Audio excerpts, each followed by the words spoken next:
tela está sendo gravada. Vamos começar a nossa aula. Eu quero começar essa aula teórica fazendo um resgate de algumas coisas que nós vimos na aula anterior e deixando também bastante clara a vinculação que essa aula vai ter com o laboratório que nós vimos na semana passada, na quinta-feira da semana passada. Primeiro, um resgate à aula anterior. Como vocês repararam, eu estou utilizando aqui alguns livros e também alguns trabalhos, alguns artigos científicos, para discorrer sobre eventos históricos em relação não apenas à psicometria como um todo, mas essa área muito grande relacionada à medida. É claro que a história ela sempre tem quem conta, então a história ela talvez importe menos do que a pessoa que conta a história. Então, eventualmente, tenho tentado colocar aqui os livros, mas é claro que essa é uma narrativa também bastante particular, feita por mim e às vezes por outros pesquisadores que têm ideias próximas às minhas. E a segunda questão, que também é importante, é a relação que essa aula tem com as aulas de laboratório. Apesar de ser possível fazer com que a aula teórica e as aulas de laboratório tenham pegadas diferentes, e aqui está sendo em parte assim, principalmente no fim dessa aula, quando eu falar sobre aspectos de estatística, vocês vão ver que tem tudo a ver. Então, no laboratório, por definição, nós estamos um pouco mais avançados no que diz respeito a procedimentos, ou seja, a aplicação de algumas técnicas para um conjunto de dados. E hoje, aspectos teóricos e aqueles aspectos que nós vimos na aula passada, na quinta-feira, eles vão se tocar, principalmente quando falar sobre eventos estatísticos. Nós temos aproximadamente 2 horas para isso, não é? Para essa nossa aula de hoje. Os slides já estão na internet, vocês podem acessar a qualquer momento. E nós acordamos para que não fique tão cansativo nem para vocês, nem para mim. A gente tentar encerrar um pouquinho antes, fazer pequenos intervalos para que eu possa tomar meu café está ali na frente, para que vocês possam tomar o café de vocês. Mais do que ninguém, eu sei o quão cansativo é ter uma aula em modalidade online, como isso às vezes pode impactar, a gente espera que nunca negativamente, no conteúdo. Então, beleza. Todos viram esse slide da aula anterior? Deixa eu só aqui botar no silencioso. Fiquem à vontade se vocês quiserem falar no microfone, tá? No entanto, se eventualmente tiver algum ruído externo muito alto, eu vou colocar no mudo, só para que eu consiga de fato, para que isso daqui flua direitinho. Na aula anterior nós vimos alguns aspectos relevantes em relação ao histórico da psicometria, especialmente alguns personagens que foram de fato muito marcantes, e dessa vez eu vou continuar aqueles personagens. Nós vimos na aula anterior que nós tínhamos aqui algumas pessoas que são fundamentais. Nós vimos esse cara aqui do lado esquerdo da tela de vocês, na verdade do lado direito da tela de vocês, que é o Galton. Nós vimos que ele tem uma importância muito grande, não apenas em fazer estudos de estatística aplicados à psicologia, mas estudos de estatística aplicada a diferentes áreas sociais majoritariamente. Nós vimos o Wundt, que ele de fato é considerado um dos pioneiros da psicologia, uma vez que ele coloca lá na porta dele laboratório de psicologia experimental. E nós vimos o Cattell, o Cattell ele tem uma influência muito grande, tanto do Wundt, ele foi orientador formal dele, quanto do Galton, eles trocavam correspondências, e essa relevância desses dois fez com que o Cattell tivesse tanto interesse em psicofísica quanto interesse a implementação de técnicas estatísticas a fenômenos sociais humanos. E o Cattell, pelo menos por uma parte considerável dos autores, ele é considerado o precursor, ou talvez até mesmo o pai da psicometria. É difícil uma área específica ter um único fundador, um único pai, uma única pessoa que de fato é quem inicia tudo. É claro que isso é muito uma simplificação da realidade, mas eu acho que fica claro a gente entender que, apesar de ser uma simplificação, a gente consegue minimamente colocar os eventos em ordem histórica. Nós vimos também na aula anterior, na nossa aula teórica, que o Cattell ele tinha uma preocupação muito grande em relação à medida. No entanto, nós até conversamos sobre isso, não era mais o interesse principal achar constância ou leis gerais do funcionamento. Claro, isso é importante para qualquer área, não é? A gente quer identificar os eventuais padrões que um fenômeno tem. Sem isso, de fato, fica muito difícil, e todos os fenômenos têm alguma quantidade de padrão. Às vezes é difícil você detectar. No entanto, é um interesse muito grande, muito honesto dos pensadores identificar esses padrões. Mas o Cattell, ele já nos trabalhos originais dele, que é um artigo de 1890, ou seja, um artigo super antigo, ele já tinha um interesse em não apenas buscar os padrões, mas buscar também o quanto as diferenças individuais, ou as variações ou as variâncias, né, hoje nós falaremos isso, poderiam impactar. Uma coisa bacana é que o Cattell ele não apenas dá essa contribuição, mas ele também fomenta uma série de usos de psicometria. Tem aqui um bombeiro passando de novo, vamos ver se ele vai atrapalhar muito a nossa aula. Uma coisa bacana, ou pelo menos fundamental em relação ao Cattell, é que ele é a primeira pessoa, ou uma das primeiras pessoas que a gente tem mapeado na história a criar testes psicológicos. E eu comentei para vocês que, apesar de não ter nenhuma validade hoje em dia, o Cattell ele acreditava, e algumas pessoas naquele momento, em função de metodologia psicofísica, que uma das medidas mais diretas em relação à inteligência era o tempo de resposta. E em função do tempo de resposta que a pessoa tinha, ela poderia ser mais ou menos inteligente. Uma coisa bacana é que, apesar de hoje nós entendemos que o tempo de resposta, pelo menos até ontem, não tem absolutamente nenhuma relação ou correlação com aspectos envolvendo raciocínio, pelo menos isso coloca uma coisa muito direta, que é a criação de instrumentos de medida que possam, de fato, quantificar fenômenos até então muito abstratos. Por exemplo, até hoje, com uma camada considerável das pessoas, se você falar sobre a inteligência, elas vão falar que isso não é medido. Não dá para medir, que inteligência é algo abstrato demais para que possa ser medido. Mas vimos que é exatamente o contrário. Se qualquer coisa existe, essa existência implica necessariamente uma quantidade, e essa quantidade a gente vai lá com o instrumento e mede. Eventualmente esses instrumentos não são os mais adequados, né? Se nós fôssemos comparar a classe de instrumentos que nós temos em psicologia com outras áreas, nós vamos ver que nós estamos engateando por diversos motivos. Vimos também a relação que o Binet teve com o Charcot. O Binet foi aluno do Charcot, aqui no Neurotwist ficou bem mais claro, né? O Charcot foi uma das primeiras pessoas a trabalhar com métodos voltados à hipnose, mas em relação à neurologia, ele é um pioneiro, principalmente no estudo das afasias e transtornos, que hoje a gente chamaria de acidentes vasculares. E o Binet teve diversos alunos, né? Mas um dos alunos se tornou mais bem conhecido no nosso meio foi justamente o Piaget. E uma coisa curiosa, né? O Binet é a primeira pessoa, junto com Theodore Simon, a desenvolver o que nós chamaríamos hoje de teste de inteligência. Naquele momento, o Binet deu o nome de escala de inteligência, mas nós já vimos que as palavras em psicologia para se referir a esses instrumentos não tem tanto uma convenção estrita. Em outras palavras, você encontra uma pessoa chamando de escala de instrumento, da mesma forma que do lado seguinte você pode encontrar uma pessoa chamando escala uma técnica pela qual ele vai construir itens. Então os termos não são necessariamente unívocos, mas fica claro entender que o Binet tem uma participação não apenas histórica, isso foi em 1905, mas de muita relevância na psicometria, uma vez que ele cria ou desenvolve, não é? Talvez desenvolver seja a melhor palavra, o primeiro instrumento com características que nós hoje chamaríamos de válidas para medir aspectos da inteligência.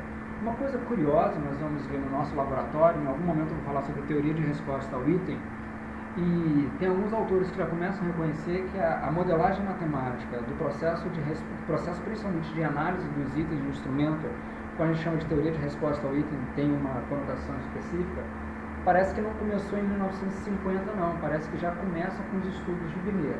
É claro que sem esse nome, mas o Binet não foi apenas o pioneiro nas técnicas pelas quais a gente utiliza para desenvolver instrumentos, mas também um pioneiro num aspecto mais matemático da análise desses dados. Bom, estava aqui, não sei se eu cheguei a mostrar isso para vocês. Eu vou até utilizar alguém para me ajudar. Quem quer me ajudar aqui nesse item da escala Binet? E aí, pessoal, quem se voluntaria a me ajudar aqui a responder uma única pergunta que eu vou fazer? Estou vendo aqui na tela que temos algumas pessoas, a turma está cheia.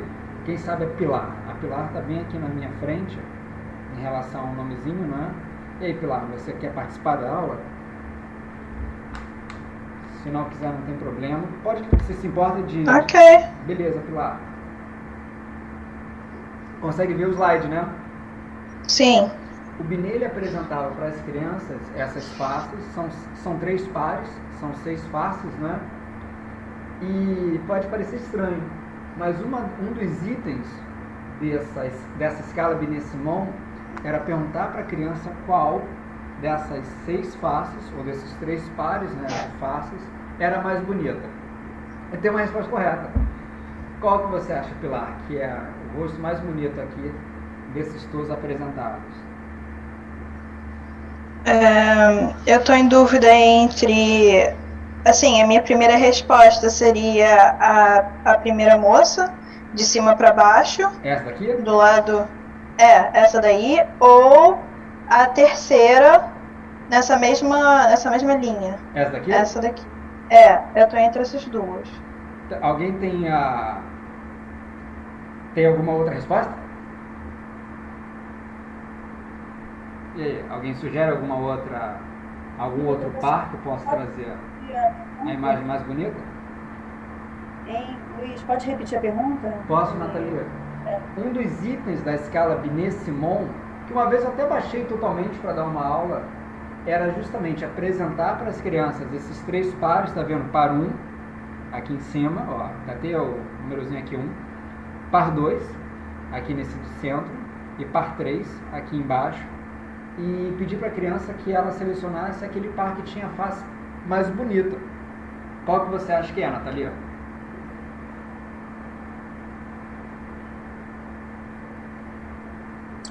Tem que ser o par, é isso? Tem que ser o par, né? Porque você tem faces bonitas nos três grupos. Isso. Qual que é o par? 1, 2 ou 3, em que se encontra a face mais bonita? Juntando as duas, dando uma média, eu acho que é o par 1. É difícil. Eu também acho, mas é difícil. Então, rosto não é uma variável nominal. Não tem média, não. do 2. Bom, a Juliana falou 2, né? Bom, vocês vão ter que buscar na internet, então digitem assim na internet, olha só. Deixa eu ver aqui, ó. Binet-Simon, 1905, gabarito, que provavelmente Deve ser o par 3. Aqui. Eu não lembro qual que era o gabarito, sabia? Tem aqui em algum canto, eu já encontrei isso. Em algum momento anterior, para dar uma aula, já encontrei qual era o gabarito. Eu acho que o gabarito é o 2, viu? Mas aí vocês vão ter que ver na internet.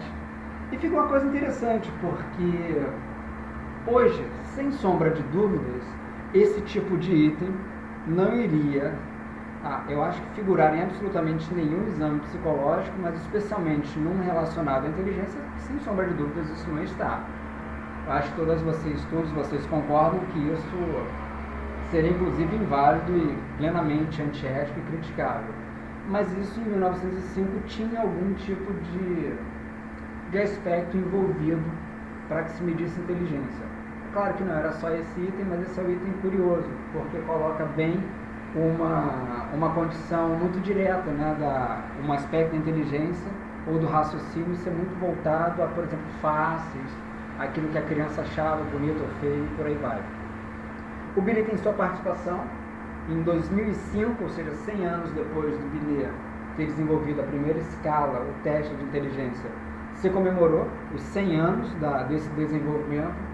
Então, o Binet é uma das pessoas principais em relação à psicologia, principalmente a avaliação psicológica.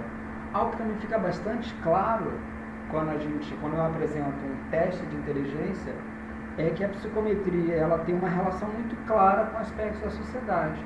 O primeiro teste de inteligência que nós estamos vendo foi desenvolvido justamente para que o Binet oferecesse um suporte científico ao Ministério da Educação francesa.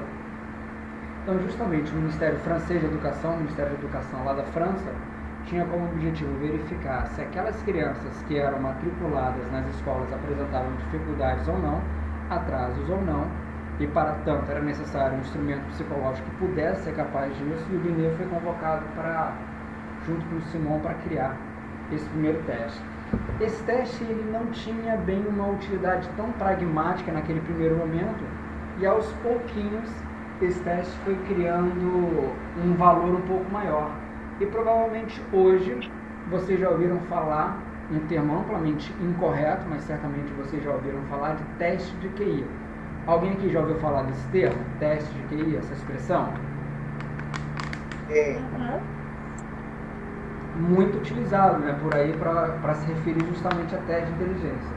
Primeiro, uma condição histórica, os testes de inteligência, eles começam com Binet, mas evoluem A própria escala Binet-Simon, ela tem toda uma história particular, ela sai da França, vai para os Estados Unidos, em 1916 ela passa por uma modificação, em 1932 passa por outra, em 1937 passa por outra, e aos pouquinhos essa escala vai se transformando, e o termo QI, termo QI foi sendo desenvolvido aos pouquinhos, se não me engano começa em 1930, acho que é 32 com Stern, a ser utilizado em instrumentos psicológicos que avaliassem a inteligência, e QI não é um instrumento, o QI é uma unidade arbitrária, convencionada por psicólogos, para que a gente pudesse padronizar, agora atenção, padronizar a forma pela qual a gente classifica os resultados, ou até mesmo ranqueia os resultados. Então não existir um teste de QI, seria plenamente incorreto falar isso no meio acadêmico, um teste de QI, uma vez que QI não é um instrumento, o QI é uma nota comparativa, uma medida de comparação. É como se eu falasse, você tem aqui um teste de centímetro, ou um teste de quilo, isso não teria absolutamente nenhuma relação lógica, mas é óbvio que a gente consegue entender o que o interlocutor está querendo falar. O Binet não foi a primeira pessoa a desenvolver o termo QI, se eu não me engano isso foi Stern. Dar aula por computador tem essa vantagem, vamos só dar uma conferida se não foi o Stern, eu acho que foi, olha, o William Stern. Vamos ver quando. Eu falei que 1932, né? Mas eu não estou seguro disso não. Vamos ver aqui quando.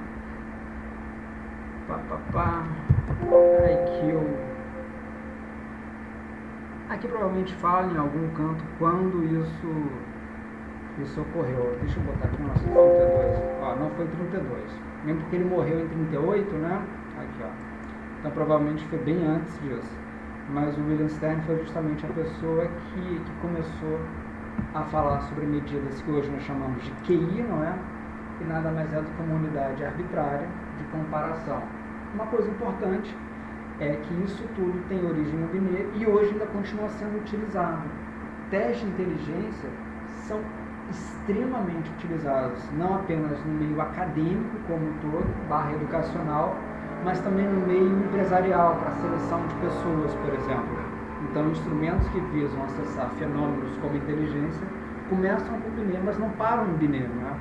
E o próprio modelo em relação à inteligência sofreu diferentes modificações e provavelmente vocês conhecem algumas das modificações que os modelos de inteligência foram sendo implementados. É possível entender a inteligência a partir de um fator único ou quase único, isso aí tem muito questionamento, mas provavelmente vocês já ouviram falar do termo chamado inteligências múltiplas. Alguém já ouviu falar desse termo, inteligências múltiplas? Sim. Vocês sabem quem foi que criou esse conceito? Na verdade, a gente nunca sabe se foi ele mesmo que criou, se certamente ele se inspirou em outras pessoas e foi desenvolvendo e hoje é considerado o criador. Mas vocês sabem que é a pessoa que mais divulgou esse termo, esse conceito, e certamente é considerado por muitos o criador de inteligências múltiplas? Alguém que já ouviu falar desse autor? E aí, pessoal? Ninguém? Professor, Oi, Juliana. oi, eu acho que estou com um pouquinho de dúvida. Eu entendi essa parte do QI, que é uma unidade arbitrária. Só fala um pouquinho mais alto, Juliana, para eu conseguir te ouvir com clareza. Tá melhor agora? Um pouquinho. Eu entendi essa noção do QI como uma unidade arbitrária. Isso. Que é utilizada para padronizar, no caso, os resultados de uma análise, é isso? Perfeito. Pesquisa. Na verdade, o termo padronização é um termo polissêmico, porque você já está percebendo que padronização se refere tanto à forma de aplicação do instrumento. Então, se você tiver um montão de psicólogos que trabalham com avaliação psicológica e você falar, você aplicou isso de uma maneira igual, ela fala, sim, nós padronizamos. Então, a ideia por detrás do termo padronização se refere claramente, Juliana, à maneira pela qual a gente implementa uma medida. Beleza. No entanto, quando a gente fecha uma porta e abre a porta da estatística, o termo padronização não se refere à implementação da medida. Se refere a uma forma pela qual a gente pode criar uma unidade comparativa. Então, por exemplo, se numa aula de estatística eu falar assim, vamos criar aqui o score Z, e o score Z é uma padronização. em que a média é igual a 0 e o desvio é igual a 1. Vamos criar aqui o score T, que é uma padronização, em que a média é igual a 50 e o desvio a 10. Vamos criar um score escalonado, uma outra padronização, com média 10 e desvio 13. Ou vamos criar aqui uma padronização de desvios QI. Você fala, nossa, desvios QI, que isso? Eu falo, uma padronização, em que a média é igual a 100 e o desvio é igual a 15. Entendeu? Então, o termo padronização tem diferentes definições em função de quem fala.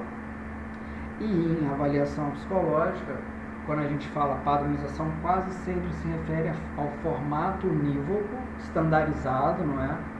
De implementação da medida. Em termos práticos, como se aplicar o teste ou instrumento de maneira igual.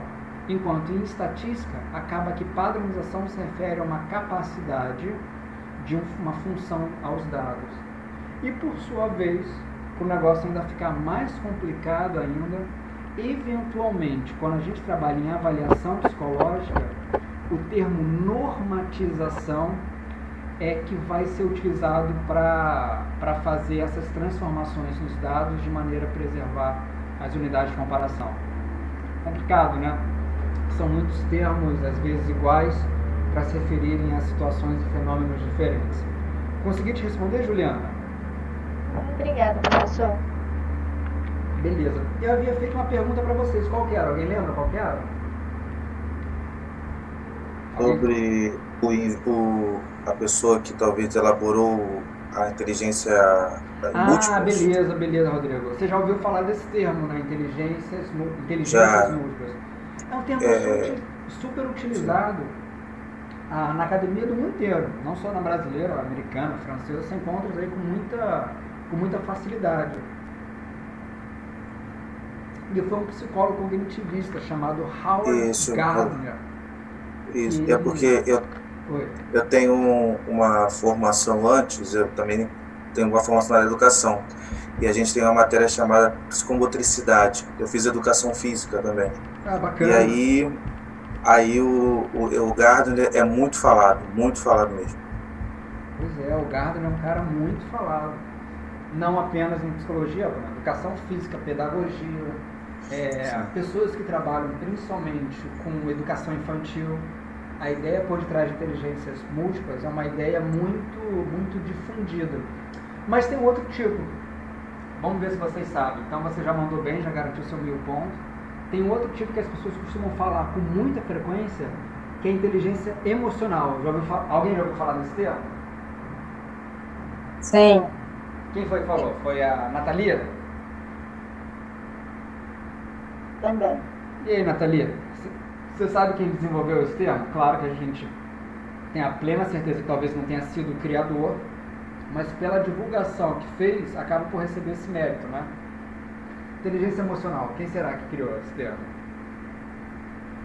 Não sei. Não sabe? Foi um cara chamado Daniel Goleman. Não sei se é exatamente assim que pronuncia o nome dele, mas foi uma das pessoas que mais divulgou a ideia de inteligência emocional.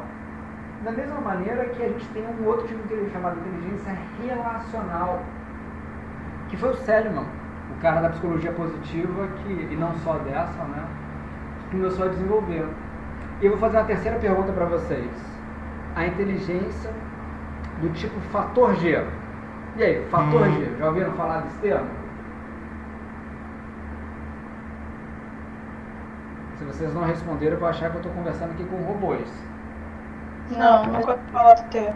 Não? Nunca ouviu falar? Já ouviu falar sobre inteligência emocional, múltiplas inteligências, às vezes até mesmo inteligência relacional, mas fator G não, né? E o curioso é que a maior parte das teorias relacionadas à inteligência, e eu espero que vocês não fiquem chateadas comigo, ou chateados, as evidências empíricas de inteligência emocional, de múltiplas inteligências, são evidências muito baixas. Em outras palavras, as pessoas quando trabalham nessa área têm muita dificuldade para chegar a evidências psicométricas sobre esses construtos. Por oposição, a teoria chamada fator G, que nós já vamos entender de onde surge, é a que tem mais evidências. Desde 1904 a gente tem evidências sobre esse modelo geral de inteligência. Uma coisa curiosa, não é? Porque tem claramente um distanciamento entre as evidências acadêmicas, que, claro, às vezes elas são difíceis e a gente não consegue digerir com muita rapidez e facilidade, e as divulgações sobre algumas evidências são muito frágeis, mas socialmente super interessantes. Então, quem não gostaria de falar ou de saber, ou até mesmo de imaginar que existe uma classe de inteligência que pode superar uma outra classe, se aquela pessoa tiver, por exemplo, uma dificuldade em habilidades musicais, ela pode ter uma super habilidade e uma super inteligência em habilidades matemáticas, ou que eventualmente uma pessoa ela pode falar muito bem, então tem uma mega inteligência verbal, mas talvez uma grande limitação em aspectos voltados à análise matemática. Vou pegar esse exemplo, né? Só que parece que esse tipo de inteligência, a ideia por trás de inteligências múltiplas, não obstante ter evidências associadas, elas são muito frágeis, replicam muito pouco. E eventualmente nós temos em psicologia um princípio, não só em psicologia, talvez aí o Rodrigo até consiga saber, porque eu já tenho uma formação anterior voltada também à educação, mas nós temos um princípio muito utilizado, que é o princípio da parcimônia. Alguém aqui já ouviu falar desse termo? Parcimônia? É um termo bacana, né? Princípio da parcimônia. E aí, Rodrigo, você consegue nos ajudar no que significa esse termo? Eu já ouvi falar, mas o conceito agora eu não lembro. Beleza, não tem problema. Uma vez eu dei aula para um rapaz chamado Léo Bastos. Bastos deve ser o nome dele, acho que era. Da PUC, deve ter se formado já. E ele era filósofo, tinha mestrado em grego. Eu falei, o princípio da parcimônia surge com o Guilherme de Ockham, ou Guilherme de Ockham, né? Eu falei, eu acho que, sei lá, 1900 ou 1800. Não, foi 1600 e sei lá o que, às 4h15 da tarde. O cara sabia o nome, o sobrenome e a data que o negócio surgiu. Mas tentando colocar isso de uma maneira mais próxima, o princípio da parcimônia... se você falou, que eu pensei que você falasse ligado à educação. Filosoficamente, lembrando o conceito filosófico, eu também tenho uma formação em filosofia na PUC. Caraca. A parcimônia tá ligado a uma realidade mais ascética, né? Uma realidade mais, vamos dizer assim, de ter um rigor maior, uma realidade de rigor. Isso filosoficamente. Eu não sei se... Não, eu achei que fosse no sentido de economia, né? De menos é melhor. Isso aí. Mandou bem, Helena. A Helena foi você que mandou e-mail sexta-feira à noite, ou sábado de manhã, foi um negócio desse?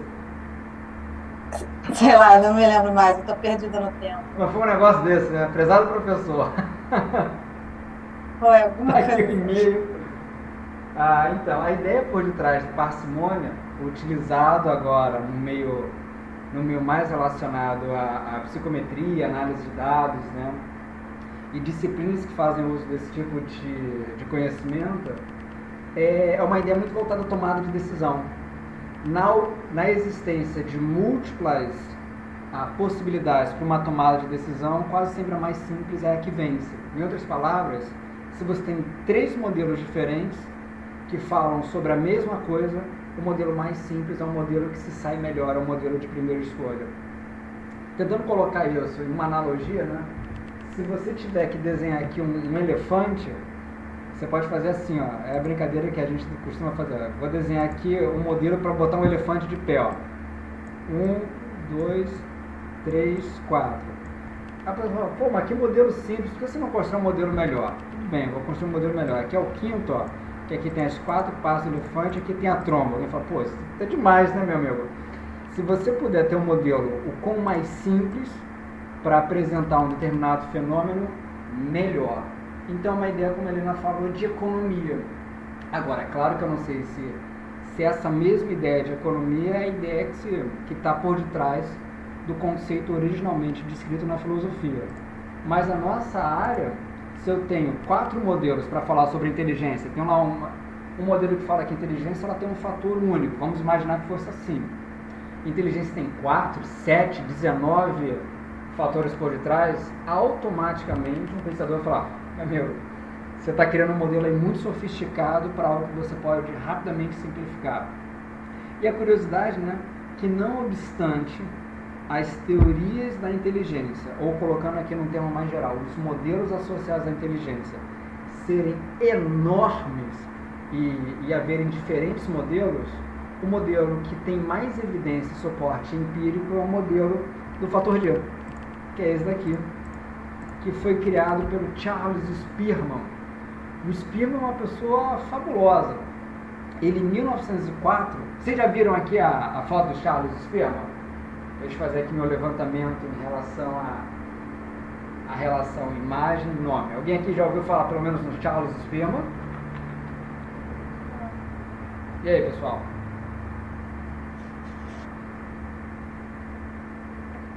Não, professor. Não. Já. Quem já? Naitiara. E aí, Naitiara? Você não pode falar que foi Mas eu que não falei. lembro, não. Foi método Conte. Foi método Scontia? É. Deve ter sido Thomas ou a Helenice. Helenice. Helenice. Helenice, é. O Charles Spearman, ele foi um psicólogo um psicólogo que também tinha estudos na área de engenharia elétrica. Ele foi um militar, então ele aprendeu isso durante o momento em que ele estava no exército. E ele desenvolveu uma teoria muito bacana, empírica, ou seja, a partir de dados empíricos, que recebeu o nome de fator G da inteligência. O que ele fez?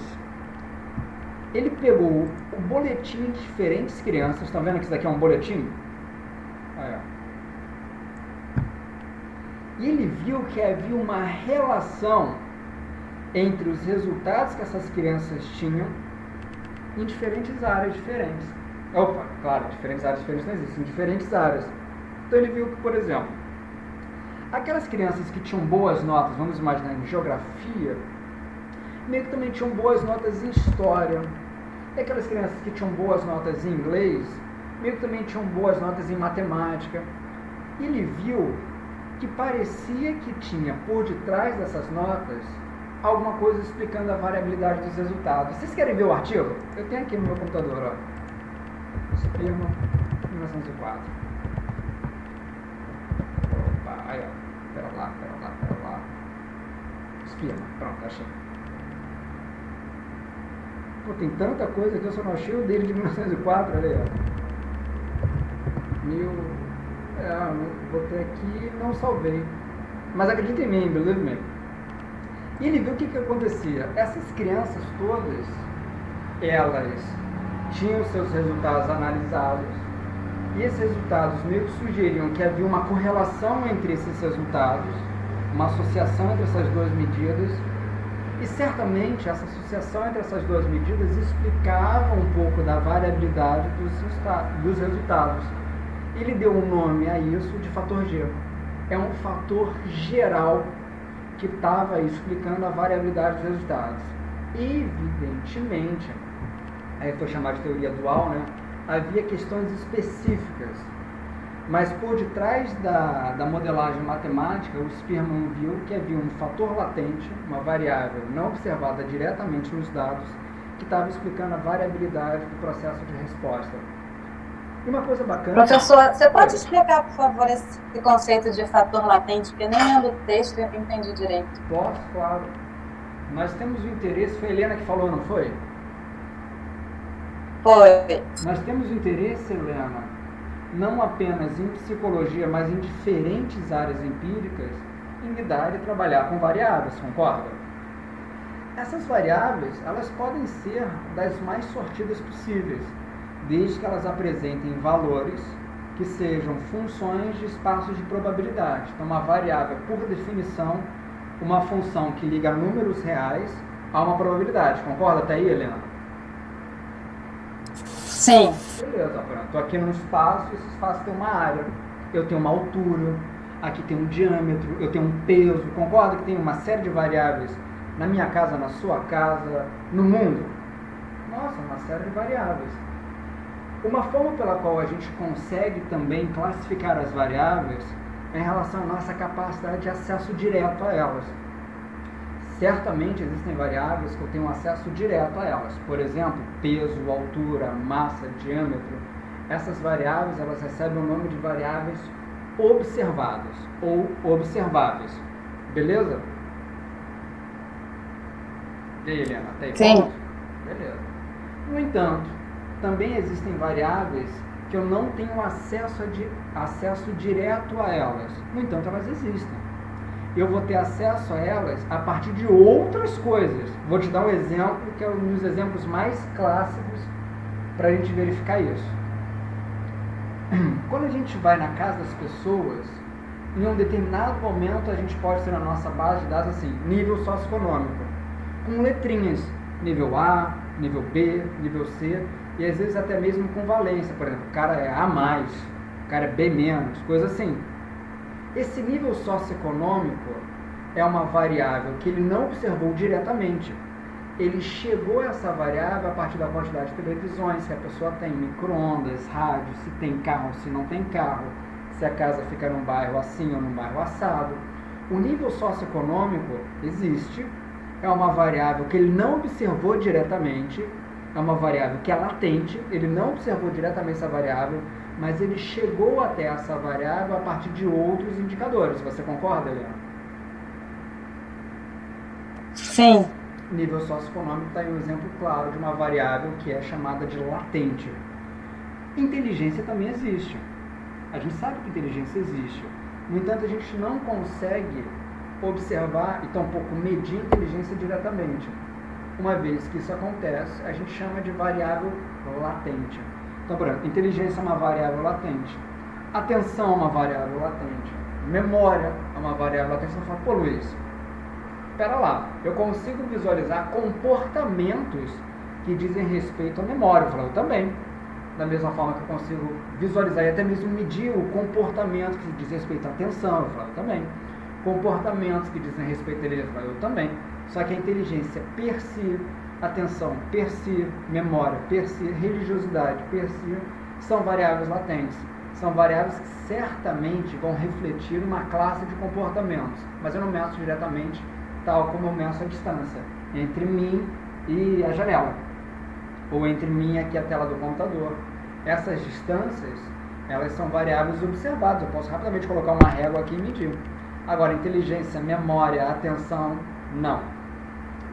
Consegui te explicar, Helena?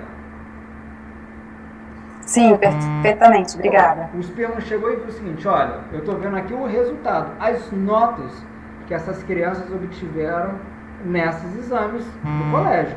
Pô, estou vendo aqui uma série de resultados.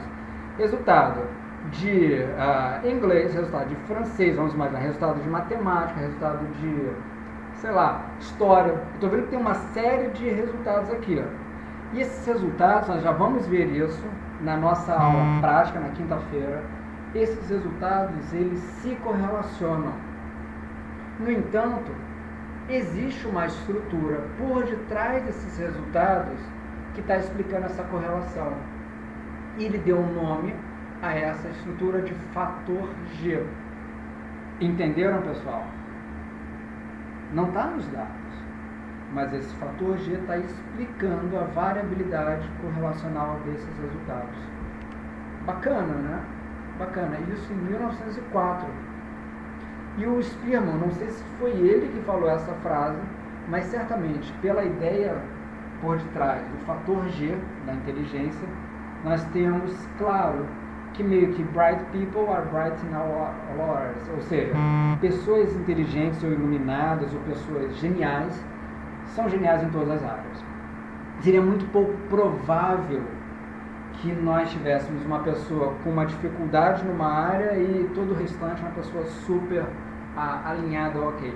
Da mesma maneira que seria pouco provável, agora eu vou dar para vocês um exemplo bacana, seria muito pouco provável que você tivesse uma pessoa super genial para uma única área específica e para todo o restante uma pessoa com até mesmo dificuldades. Mas isso existe. Qual deve ser esse fenômeno, pessoal?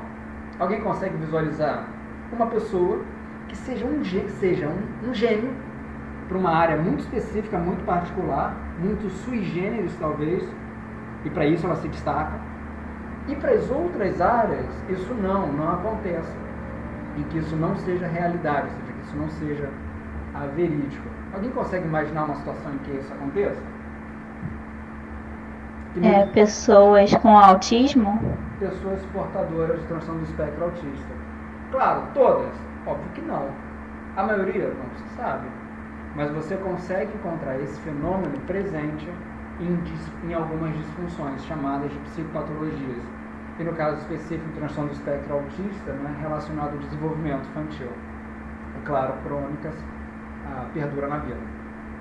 Mas isso não é bem a regra, né? Essa é a exceção à regra. E hoje, quando a gente pega o conjunto de evidências sobre teorias da inteligência, a teoria que tem o maior leque conjunto de evidência é a teoria do fator G, do Charles Spearman. O Spearman, para que ele conseguisse chegar a essa teoria, e uma coisa importante, eu cheguei a definir para vocês teoria, em alguma aula eu cheguei para vocês definir claramente a palavra teoria. E aí, pessoal? Não. Não? Então foi uma falha. Não, eu não lembro, pelo menos. Porque a palavra teoria, apesar de ser difícil nós encontrarmos essa palavra sendo utilizada em todos os meios, mano, você não vai, sei lá, num bar na esquina, o cara fala, essa teoria aqui. É difícil que isso aconteça. Quase sempre a gente encontra a palavra teoria sendo utilizada no meio acadêmico. No entanto, mesmo assim, a palavra teoria, ela ainda apresenta bilhões de definições que às vezes são até mesmo conflitantes. Em outras palavras, você pode encontrar um professor falando sobre uma teoria e eu falando sobre uma teoria e nós estarmos falando coisas absolutamente diferentes e às vezes até mesmo paradoxais e conflitantes. Porque a maneira pela qual a gente define essa palavra faz toda a diferença. Quase sempre, quem trabalha com pesquisa experimental, com pesquisa empírica, assume que teoria é a melhor evidência que nós temos sobre um determinado fenômeno. Então, quando eu falar sobre teoria, essa é uma teoria. Eu não estou falando sobre algo assim muito distante da gente, quase que uma elucubração. Quando eu falo assim, essa é uma teoria bem consolidada, eu estou falando que essa teoria, ela reúne as melhores evidências experimentais sobre um determinado fenômeno. Evidências empíricas / experimentais sobre um determinado fenômeno. Então, quando eu falo assim, a teoria sobre a inteligência, eu não estou falando assim, tem um conjunto de pessoas que acha isso, tem um conjunto de pessoas que acha aquilo ali, e tem um conjunto de pessoas que não acha nada. Mas nunca publicaram nada, nunca coletaram dados, nunca desenvolveram instrumentos que pudessem acessar esse fenômeno. Não é isso. Apesar disso também, eventualmente, ser chamado de teoria na psicologia, por exceção, e algumas outras áreas quase como regra. Quando eu falar sobre teoria, é aquela área, aquele fenômeno que tem o maior conjunto de evidências empíricas / experimentais disponíveis.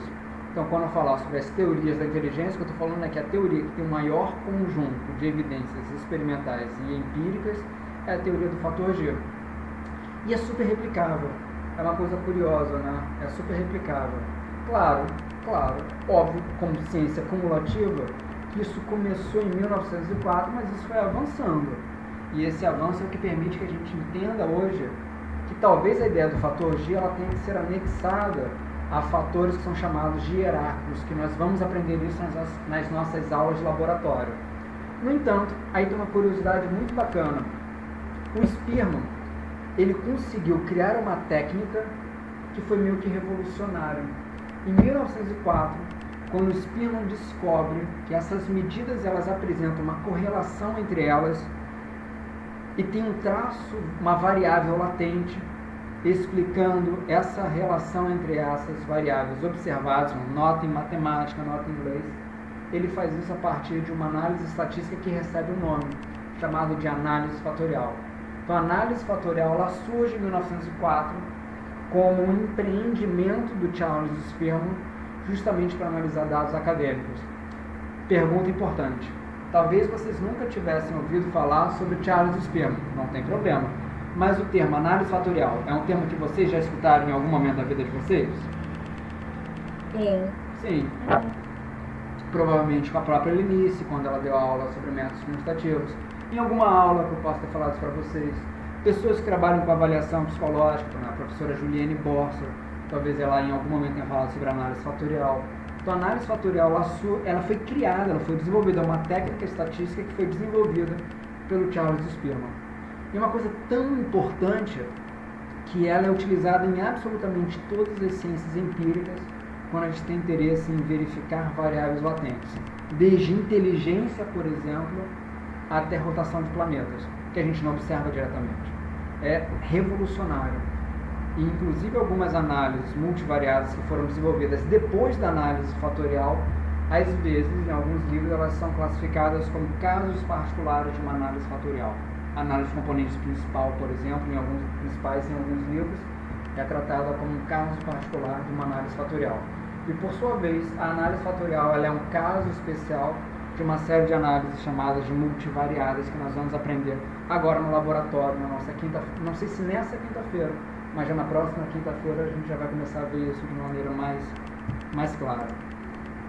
E aí, tudo claro para vocês até então?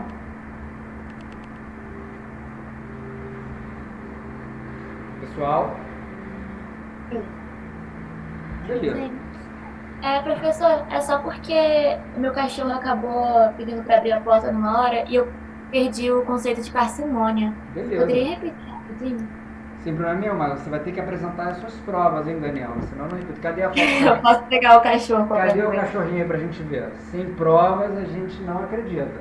A gente quer Agora ele saiu, mas a minha foto de perfil aqui é o meu cachorro. Cadê? Ah, é um cachorrinho branco, não é? É, ele mesmo. É um menino ou uma menina? É um menino. Qual o nome dele? Bud. Como é que é? Bud. Dodge, assim que fala? Bud. Tá bom. As provas elas foram consideradas adequadas. O princípio da parcimônia é o seguinte, Daniela. Primeiro, a palavra parcimônia é uma palavra que a gente pode ter bilhões de entendimentos diferentes dela, apesar de quase sempre o uso da palavra parcimônia ocorrendo meio filosófico, como até o próprio Rodrigo estava comentando com a gente. Rodrigo depois a Helena. Mas por detrás da empregabilidade do princípio da parcimônia tem uma questão de economia de recursos.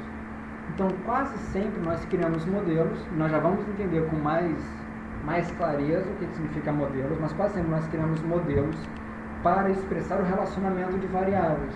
Por exemplo, um modelo para explicar inteligência, um modelo para explicar atenção, um modelo para explicar senso, percepção, sei lá. Qualquer que seja a variável, pode ser uma variável observável ou uma variável latente. Nós vamos ter modelos que possam falar sobre relacionamento dentro dessas variáveis. E, eventualmente, é possível que eu tenha 4, 5, 10 modelos diferentes sobre o mesmo fenômeno. Eu posso falar o seguinte, olha, a inteligência é uma variável latente, a gente não observa diretamente, e existe na literatura pelo menos 3 ou 4 modelos diferentes. Tem uma pessoa que vai falar, tem um conjunto de evidências que vão apontar que a inteligência é um fator G, tem um conjunto de evidências que vão apontar, um conjunto que vai apontar, perdão, que a inteligência ela se desenvolve a partir de múltiplas inteligências. Tem um conjunto de evidências que depois, quando formos analisar, esse conjunto vai falar sobre uma inteligência emocional, ou seja, tem milhões de modelos sobre inteligência. Qual é o modelo mais parcimonioso? O fator G, que vai entender que existe um fator único explicando a maior parte da variabilidade da inteligência e depois questões específicas. Aí foi considerado como um fator dual. Então, a ideia por detrás do princípio da parcimônia, Daniela, é que a gente sempre tende a um modelo mais simples, mais econômico, quando há 2, 3, 4 modelos conflitantes sobre o mesmo fenômeno. Tudo certo até então? Aham, obrigada. Beleza. Inclusive, isso é muito utilizado em psicopatologia. Muito utilizado mesmo em psicopatologia, porque, principalmente em psicopatologia, eventualmente tem bilhões de fenômenos diferentes que têm teorias diferentes para que a gente possa explicar a execução e a implementação desses fenômenos, né? E o princípio da parcimônia é muito utilizado, uma vez que um dos interesses vitais e centrais de uma pesquisa é que a gente consiga ter um modelo mais simples, mais parcimonioso, mais enxuto, mas que também consiga explicar bem a variabilidade. Nem sempre isso é possível, né? Porque com menor é o meu modelo, com mais simples é o meu modelo, menos eu consigo explicar as diferenças que a gente encontra na realidade. Agora, por oposição, com mais complexo, cheio de parâmetros, esse é o nome correto, né? Com mais bem parametrizado no modelo, menos parcimonioso ele é e menos generalizável ele costuma ser para dados externos. Isso parece uma coisa assim, muito teórica e abstrata quando a gente não tem dados para trabalhar. Mas isso vai tornar-se bem mais simples quando a gente começar a visualizar os dados e principalmente quando introduzir nesse curso o tema de análise multivariada, especialmente análise fatorial. Então isso vai ficar um pouco mais claro para vocês. Da maneira como eu estou falando, parece algo absolutamente abstrato, mas não é não. Eu coloquei aqui pelo menos 4 formas pelas quais a gente consegue classificar bem as teorias da medida. Primeiro, tem uma forma muito associada a desenvolvimento de métodos. Galton e Spearman. Galton, 1888, e vocês lembram do Galton, não é? O cara que desenvolveu técnicas como correlação, regressão, e muito utilizado não apenas em psicologia, não obstante, o Galton ele tinha uma visão sobre sociedade e seres humanos como um todo muito ruim, né? Ele era muito partidário da eugenia. Isso é temerável, mas isso acabou também por ofuscar um pouquinho o trabalho que o Galton tem em relação à estatística aplicada à psicologia. E nós acabamos de ver agora o Spearman, né? Charles Spearman. E como curiosidade, o Charles Spearman era uma pessoa que ele acreditava que cada pessoa tinha o direito de escolher o momento pelo qual ele queria morrer. O Charles Spearman achava que isso era um direito de cada um de nós, ou seja, de escolher quando a gente pudesse morrer, não é? Qual vocês acham que foi a causa da morte do Spearman? E aí, pessoal? Ou talvez a melhor pergunta é como vocês acham que ele morreu? Ele morreu de banza. Ele morreu muito triste e morreu. Morreu de tristeza? Ele se matou. Quem falou que se matou? Eu. A Natalia, o Charles Spearman, ele se matou. Ele pulou do segundo andar de um hospital onde ele estava internado para tratar pneumonia. E na verdade muita coisa ocorreu, né? Tem um capítulo de livro que eu escrevi que ainda não foi publicado, está em editoração, que foi justamente sobre algumas técnicas estatísticas implementadas, a psicologia e a avaliação psicológica, e um capítulo sobre personagens famosos, né? O Spearman, sem sombra de dúvidas, é uma das pessoas mais influentes, não apenas na psicologia, mas na ciência como um todo, né? Em técnicas quantitativas.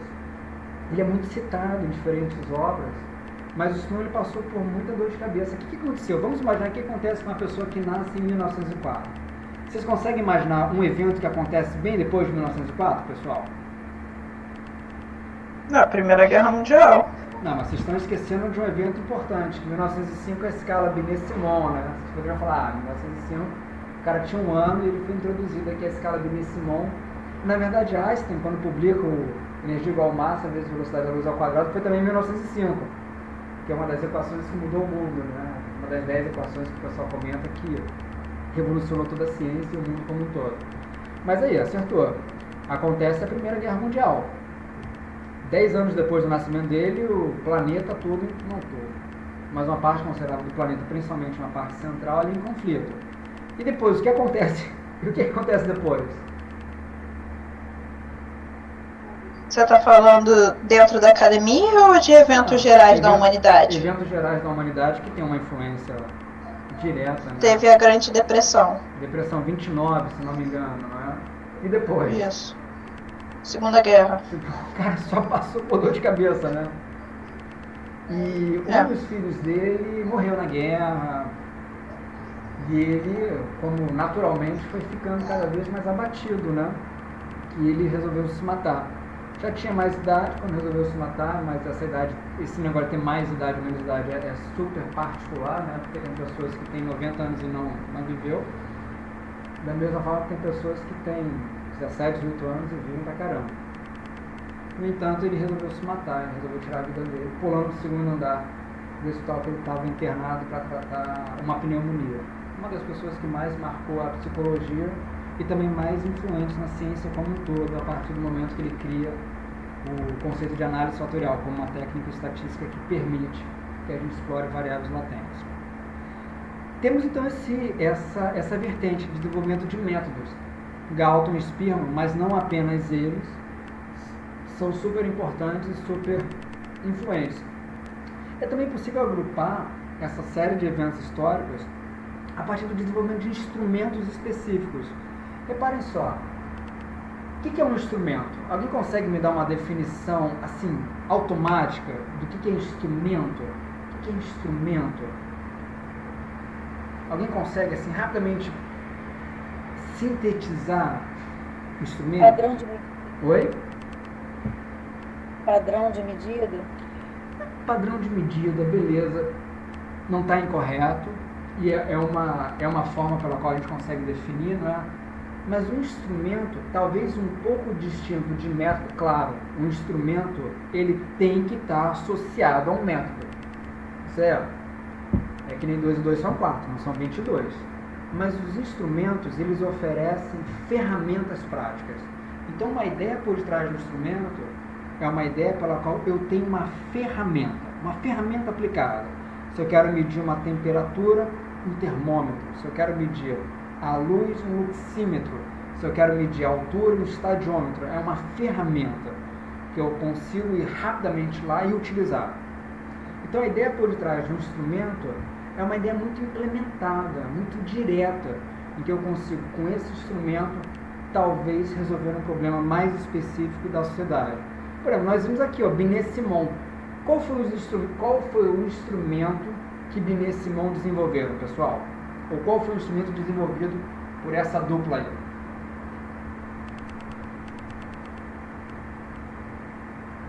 Pessoal, falei para vocês. Peraí, qual foi a pergunta? Qual A foi escala, né? Isso aí, Pilar. A escala de inteligência. Não foi eu que falei, não. Ah, não foi? Ganhou ponto errado. Fui eu, Quem foi que falou? A Helena. Helena. A escala, que a gente sabe que hoje nós não daríamos o nome escala. Talvez teste.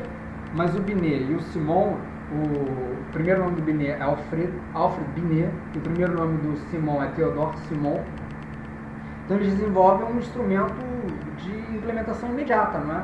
Mas temos uma outra pessoa ali, ó. Então dá para ver claramente que até para complementar esse slide, depois eu acho que eu vou fazer isso. Colocar uma segunda relação que a psicometria tem com a sociedade. Com a escala Binet-Simon, desenvolvida em 1905, fica claro a proximidade da psicologia e de um setor educacional. Agora, 1932, Likert. Alguém já ouviu falar desse nome aí, Likert? E aí? Não. Nunca? É a escala que a gente usou no último teste. Olha aí, ó. Perfeito. Likert foi um administrador e psicólogo que em 1932 ele publicou sobre a forma pela qual seria possível medir atitudes e concordâncias frente a fenômenos sociais. Então a ideia por detrás de escala de atitude é uma ideia que não é que tem uma origem estrita no Likert, mas tem uma proximidade muito clara ao Hensis Likert, que em 1932 justamente oferece para a comunidade científica uma forma pela qual a gente tem de medir atitudes, quase sempre com escalas de concordância / discordância. Então, em algum momento nessa aula, eu vou falar para vocês, isso é uma escala Likert. Alguém já ouviu falar esse termo grandão? Isso é uma escala Likert? Você já falou, acho que nas aulas de laboratório. Quando eu falar sobre escala Likert, vocês rapidamente vão colocar na mente de vocês que é uma escala que nós temos um espectro do discordo totalmente ou concordo totalmente, passando por gradações. Claro, como tudo foi baseado em uma outra escala, que era a escala do julgamento comparativo de Thurston, mas a escala Likert, ela meio que foi uma revolução, porque ela permitiu que a gente pudesse acessar variáveis até então muito difíceis, como atitude frente a um determinado fenômeno.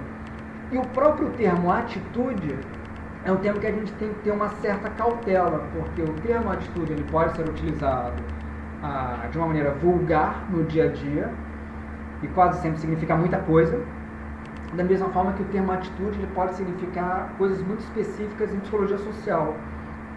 Quase sempre quando a gente fala, isso aqui é uma atitude frente à democracia, a atitude frente ao aborto, cada vez mais o pessoal fala, atitude frente à sociedade e à saúde.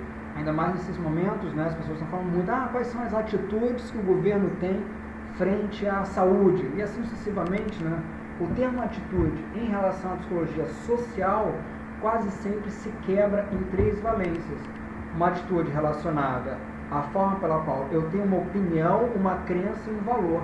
Então, opiniões, crenças e valores sobre um determinado fenômeno. É interessante porque o próprio termo atitude, e o Likert ele traz isso em 32, não é bem com o sentido popular da palavra, né, em que tudo vai. É uma condição, é uma relação em que vai ter, ou pelo menos vão ter, opiniões, crenças e valores sobre um determinado fenômeno. Vocês conseguiriam, para mim, diferenciar essas 3 colocações? O que é uma opinião, o que é uma crença, o que é um valor? Eu fiz psicologia social para o ano passado e eu lembro que tinha 3... tinha um comportamento, tinha o cognitivo, o afetivo e a predisposição, tipo, a possibilidade de você realizar tal atitude. Vamos supor, preconceito. Preconceito. O cognitivo seria o estereótipo, o afetivo seria, sei lá, você... É bem isso mesmo, você gostar ou não, ter proximidade com tal pessoa. E tem a possibilidade de ação é o mais difícil, eu não sei muito bem explicar. Até o professor não sabia muito bem explicar pra gente, mas... É o prime. Oi? Predisposição, o termo predisposição é uma tradução do termo priming. Sim. Aí ele explicou várias coisas, tipo, atitude em relação à vacina. Aí tem um comportamento cognitivo de você... é muita coisa pra falar, mas enfim, tipo, você não pode só fazer as pessoas tomarem vacina você só pelo nível cognitivo. Não é só dando informação, você tem que dar uma possibilidade para isso, realizar grupos para explicar que a vacina é a vacina. Tô ficando muito confusa, mas enfim. Então, mandou bem, Ana, olha só. Já vimos uma questão importante. A atitude, quando psicólogos falam sobre esse termo, não é necessariamente a mesma coisa que quando não psicólogos falam sobre o termo. Que quando alguém fala assim, você é um cara assim... É uma predisposição para ação, não é isso, atitude? Não, então vamos lá. Tem muitas definições, vocês concordam? Nossa, na psicologia nós temos aí um dicionário de definições sobre tudo. Então tem muitas definições. Uma das formas pelas quais se é possível entender atitudes, agora eu vou quebrar um pouquinho a aula e falar sobre outras coisas, é a partir das dimensões na qual essa palavra, esse construto tem. Como a Ana falou, tem uma dimensão que é cognitiva, mas que não é uma dimensão exaustiva. Em outras palavras, tem mais coisa. Tem uma dimensão que é afetiva, mas que também tem mais coisa. E tem toda uma questão de pré-ativação, que é uma questão relacionada a priming, que inclusive tem um prêmio Nobel, que tem estudos próximos a isso, não necessariamente a isso, mas estudos próximos a isso, que é o Daniel Kahneman. Provavelmente vocês já ouviram falar de alguma maneira. Então, quando a gente fala sobre o termo atitudes, é um termo gigantesco em psicologia. E, por sua vez, uma das particularidades desse termo é justamente aspectos cognitivos. É a única? Claro que não. Mas é uma das formas pelas quais a gente consegue navegar por esse conceito. E dentro de aspectos cognitivos, a gente começa com Likert, não só com ele, mas ele falou o seguinte, olha, tem 3 coisas que parece que estão conjugadas nesses aspectos cognitivos, que são opiniões, crenças e atitude. Opiniões, crenças e valores. Aí eu quero perguntar para vocês, provavelmente vocês já ouviram esses termos, né? Opiniões, crenças e valores. Mesmo que seja de uma maneira mais informal. Alguém conseguiria diferenciar o que seriam opiniões, crenças e valores dentro desse conjunto de atitudes? E aí, quem quer tentar? Ninguém? Não, vou pegar alguém aí. A Pilar. Opinião deve ser algo que muda de acordo com novas evidências, entendeu? Tipo, alguém é grosso com você e de repente você muda sua opinião em relação a essa pessoa. Crenças provavelmente deve ser uma coisa mais social, deve ser valores morais compartilhados por um grupo. E atitude, eu acredito que esteja mais vinculada ao comportamento. Atitude é o grandão, Pilar. Atitude é o grandão. Dentro desse conjuntão tem lá as opiniões. E você mandou super bem. Opinião é algo absolutamente particular e quase sempre muito particular, né? A minha opinião é a sua opinião e muito mutável. Quase sempre, né? Deveria ser mais. Mas opiniões, elas são super instáveis. Elas podem modificar como biruta de aeroporto. Por oposição, as crenças, elas guardam também eventos pessoais, mas alguma participação mais social, mais diferente das opiniões. As crenças, elas são mais resistentes. E por fim, valor é algo muito associado à sociedade como um todo, muito compartilhado entre as pessoas e que tem uma dificuldade um pouco maior em relação à mudança. Ou seja, se nós fôssemos comparar esses três conjuntos no que diz respeito ao quão efêmero é, ou quão solúvel é isso, as opiniões são super efêmeras e podem ser rapidamente transformadas, as crenças já menos, e por fim, valores, não. Não quer dizer que não seja possível, mas valores são mais difíceis. Por exemplo, alguém consegue me falar qual é um valor que nós temos enquanto sociedade brasileira? A família. É um valor muito importante. É um valor que as pessoas têm, né? Mas esse valor aos pouquinhos vai sendo também... Eu ia falar futebol, mas eu acho que família é muito mais importante. Não, mas não é exaustivo. Temos vários valores, vocês concordam? E certamente a gente consegue verificar que esses valores, não obstante serem mais rígidos, família para hoje, uma menina com 18 anos, e família para um senhor de 80 anos, ainda é um valor muito importante. Mas eventualmente ele foi sofrendo mutações, transformações, updates com o decorrer do tempo. Vou dar um exemplo para vocês, um exemplo claro que eu descobri quando eu era funcionário público. Já tive essa reflexão algumas vezes, e é muito boa. Por exemplo, família. Alguém aqui tem o hábito de jantar em família? E aí? Eu tenho o hábito de jantar em família. Você tem quantos anos, Pilar? Eu tenho 23. 23. Você ainda tem esse hábito de jantar em família? Sim, a gente janta todo dia juntos. Pô, bacana. Quer dizer, isso aqui é uma opinião minha, né? Bacana ou ruim, isso não importa. Mas isso daí é um valor, mas isso tinha uma frequência muito maior um tempo atrás, vocês concordam? E eventualmente, até mesmo os aspectos arquitetônicos dos ambientes que a gente vive foi mudando. Por exemplo, vocês provavelmente sabem que tem locais que as salas são enormes e os quartos são pequenininhos e sugere-se por detrás de uma sala enorme, um quarto pequenininho, o que se sugere por detrás, pessoal? Que a sala é um ambiente convívio da casa. Talvez essa sala tenha ali toda uma estrutura para que as pessoas se encontrem e convivam ali. Agora, vocês conseguem rapidamente encontrar locais em que a sala é minúscula, não cabe nem uma mesa, mas os quartos são gigantescos. Isso não ilustra apenas uma mudança arquitetônica, ilustra também uma maneira pela qual a sociedade foi se transformando, talvez não evoluindo, né, mas se transformando. Por exemplo, na década de 90, cada vez mais varandas começaram a aparecer para tentar colocar a pessoa em contato ali com a natureza, entre aspas. Isso é uma coisa bacana porque, claro, isso não é diretamente psicologia, mas dá para a gente entender claramente a relação que o comportamento humano tem com o passar do tempo. Eu aprendi isso com uma arquiteta, inclusive chamada Ana, que ela já deve estar formada, chamada Ana Spiller, que ela é da PUC. Ela fez a terceira ou a segunda graduação dela conosco, e ela que justamente trouxe esse exemplo do quanto, e deu até o nome do livro, que isso ficava mais claro, que era a história da arquitetura a partir de valores e crenças sociais, uma coisa dessa. Bacana, né? Bem bacana. Pelo menos eu acho bem bacana. E aí, Likert, 1932, escala atitudinal. A escala atitudinal, quando eu falar para vocês, escala de Likert, desculpa, quando eu falar para vocês, escala Likert, ficou claro.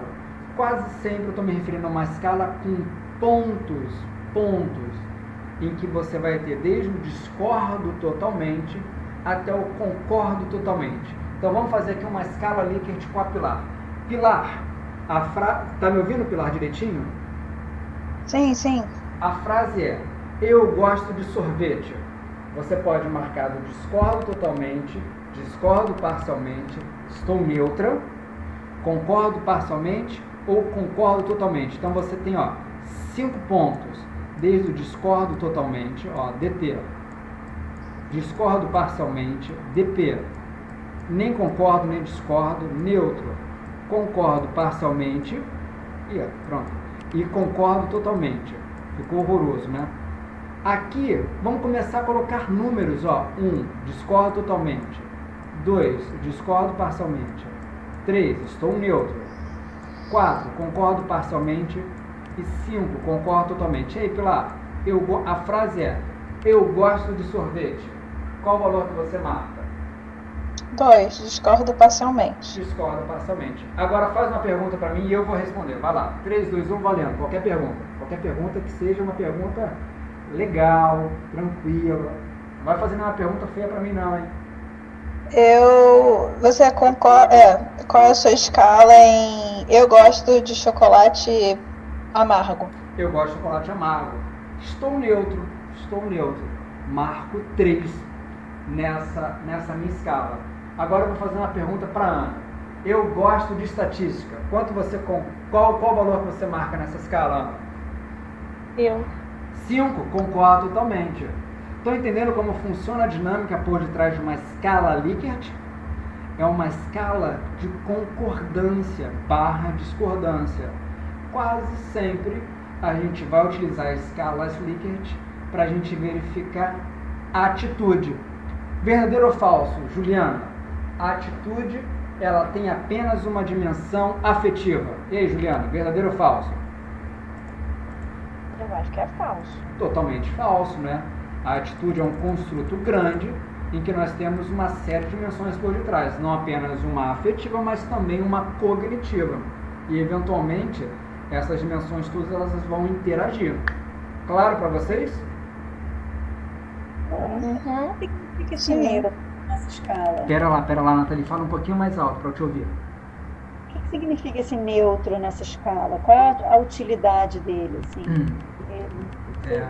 Boa pergunta, hein, Nathalie? Ela é curiosa nesse sentido, essa escala. É o seguinte, a escala Likert, ela tenta oferecer para as pessoas condições extremas no que diz respeito a atitudes. E, eventualmente, empiricamente, principalmente com adolescente, você pode falar assim, poxa, para esse tipo de frase, eu nem concordo nem discordo.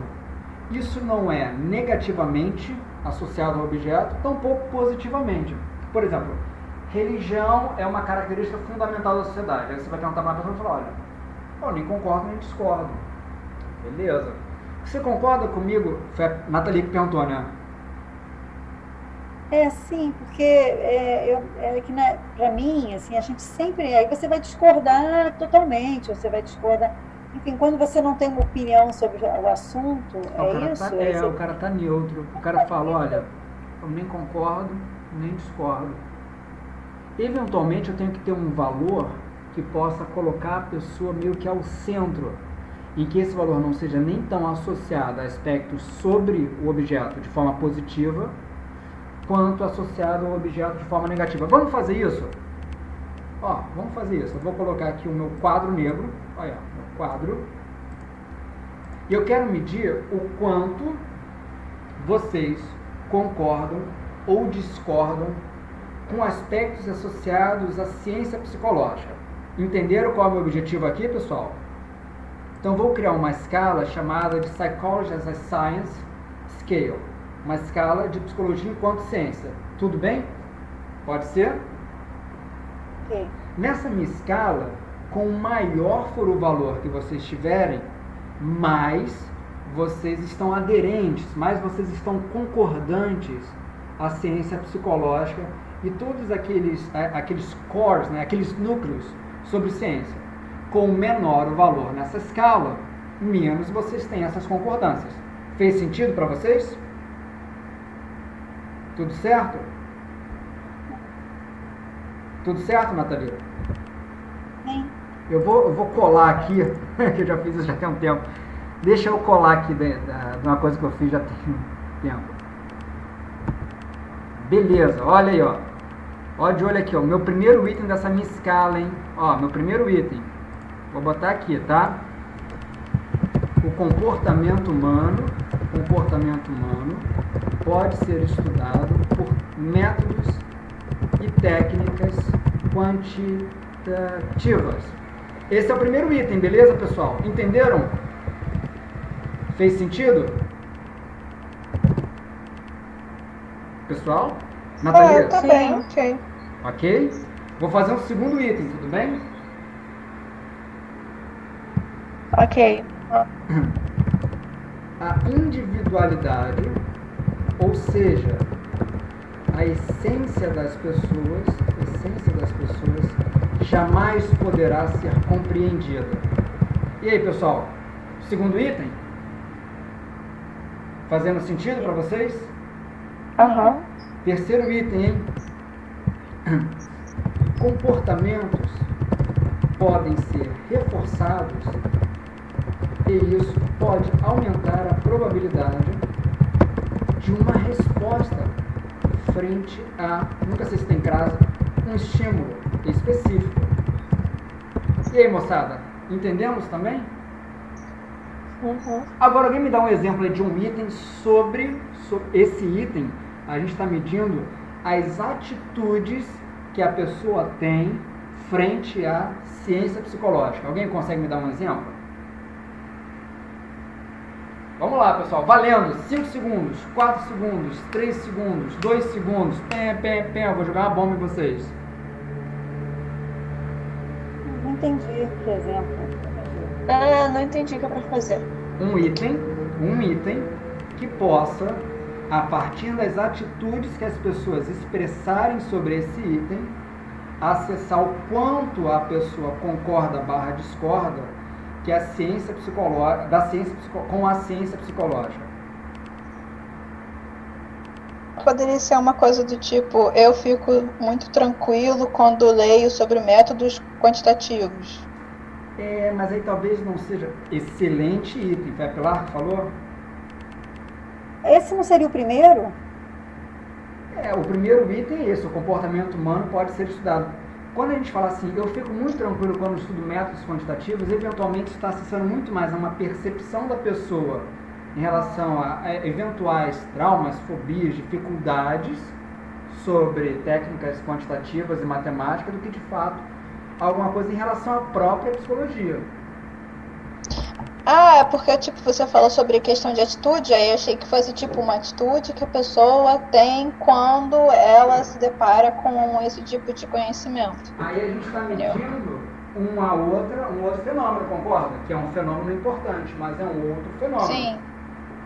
E aí? Mas você quer um exemplo sobre a psicologia quantitativa? Enquanto ciência. Psicologia quantitativa. Bom exemplo, na psicologia existe uma área quantitativa que dá para medir e uma área qualitativa com objetos que não podem ser medidos. E aí? Professor, a gente vai usar esses 3 pontos aí dentro da escala Likert? Não, tá. Agora que a gente vai ver. E aí, pessoal? Conseguimos desenvolver 4 itens sobre as atitudes que as pessoas têm da ciência psicológica? Sim. Pode falar para mim de novo o que é atitude? Posso. A gente pode entender a atitude tanto de uma maneira muito operacional quanto de uma maneira muito ampla, tá bom, Pilar? Uhum. De uma maneira muito ampla, a atitude é qualquer predisposição ao comportamento. É uma coisa super, super, super ampla, concorda? Predisposição ao comportamento. É uma classe de comportamentos, uma definição ampla até demais. Fala tudo e não especifica nada. Concorda comigo? Então, peraí. Um exemplo dentro dessa classe seria, se é um comportamento, então, ser grosso com uma pessoa que foi grossa comigo. Isso é um exemplo dentro de uma atitude? Isso seria considerado uma atitude? De uma maneira muito geral, sim. Concorda? Tá. Agora, eventualmente, essas maneiras muito gerais, primeiro, elas pecam por não definir bem as atitudes e também por oferecer pouca capacidade de estudar, uma vez que se refere a tudo e não se refere a nada, concorda? Tá. Em 1932, o Likert, Francis Likert, ele criou uma primeira escala de atitudes.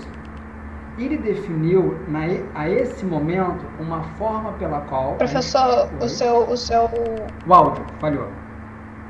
O áudio. Pode repetir? Likert, ele criou uma escala... Em 1932, que ele chamou de escala de atitudes, tudo bem?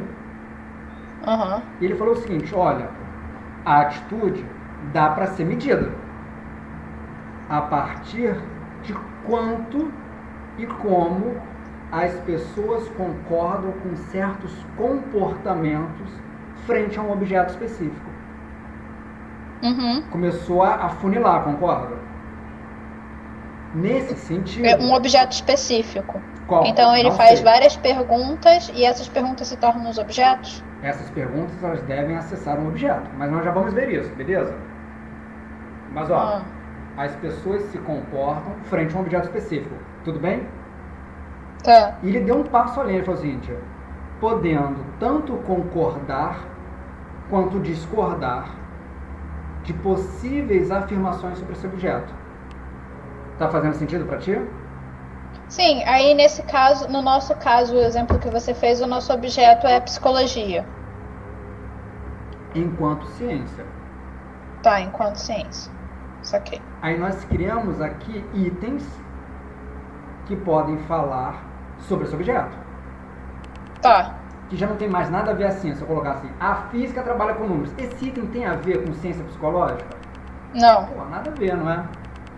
Mas é o Likert dá um próximo passo. Porque repara só, então as pessoas, elas podem concordar ou discordar frente a possíveis manifestações desse objeto, não é? Até aí fomos? Sim. Em uma escala gradual. Olha aí o próximo passo, hein? Aí você vai se perguntar, pô, mas... O nosso próximo passo, então, é tipo colocar esses... Em uma escala gradual. Tá fazendo sentido pra ti? Tá. Vamos colocar isso numa escala gradual? Tá. Ó, vou abrir aqui, ó.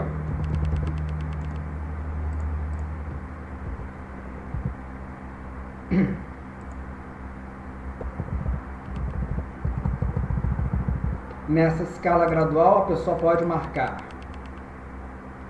desde valores do tipo discordo totalmente, ó, discordo totalmente, até valores do tipo concordo totalmente, tudo bem? E aí? Fazendo Ok. E vai passar, ó, do discordo parcialmente. Parcialmente, E tô neutro. Tô neutro. Não tenho uma opinião formada sobre esse fenômeno. Não tenho uma opinião formada sobre esse objeto. Não tenho uma opinião formada sobre essa frase. Estou neutro, tudo bem? Neutro pode ser também tipo um tanto faz? Pode ser um tanto faz. Mas o neutro tem que ficar muito claro, Pilar, que aquela pessoa nem é aderente, nem é refratária. Entendeu? Tá. Ó, parcialmente. Discordo, concordo, parcialmente. Concordo totalmente. E aí? Beleza? Foi? Ok. Eu quero que essa minha escala, que visa acessar aspectos atitudinais sobre ciência psicológica, ela tenha valores. Combinamos, Pilar? Ok. Com maior for o valor, mais a pessoa entende, é aderente, que a psicologia é uma ciência. Com menor o valor, menos a pessoa entende, acredita, concorda que a psicologia seja uma ciência. Beleza, Pilar? Beleza. Primeiro item nós colocamos, olha, o comportamento humano pode ser medido a partir de técnicas específicas. É um item, concorda? Concordo. O segundo item é: seres humanos jamais poderão ser medidos, pois subjetividade não se mede, beleza? Terceiro item, eu vou pegar aqui o que a Bruna falou, ó. Existem fenômenos para além da psíquicos, para além da consciência. Tudo bem? Um quarto item vai ser assim, olha. Um comportamento pode ser reforçado ou punido em sistemas de contingências. Fez sentido para ti? Tá. Você agora pode implementar essa medida. Eu vou ficar aqui, vou fazer assim só para ficar fácil de você visualizar e também eu conseguir visualizar, tá bom? Ok. E aí, tudo certo para ti? Consegue ver direitinho? Ok. Cada um desses itens, nós já vamos entender de onde surgiram. Mas repara só. Se você fosse marcar um X, imagina que você sou eu, tá? Tá. Se você fosse marcar um X no quanto você, que sou eu, discorda / concorda de cada um desses itens, como é que será que seria? Vamos ver. Ó. O comportamento humano pode ser medido a partir de técnicas específicas. Onde você acha que o X iria? Você respondendo, o que eu acho que você vai responder? Eu acho que você vai responder concordo totalmente. Sem dúvida. Ó, vários. Beleza. Seres humanos jamais poderão ser medidos, pois a subjetividade não se mede. E aí, lá? Discordo parcialmente? Não, imagina, discordo totalmente. Totalmente? Não, imagina que sou eu. Mas subjetividade não se mede? Você consegue medir subjetividade? Tipo, talvez aquela coisa de avaliação, né? Tá, calma. A gente está simulando aqui um personagem respondendo, concorda? Achei que a gente estava falando de você. Não, se for eu discordo totalmente. Claro que dá para medir. Tudo existe, tudo mede. Tá. Existem fenômenos psíquicos para além da consciência. O que você acha que eu iria marcar nisso daqui? Discordo parcialmente. Discordo totalmente. E o último aqui, ó.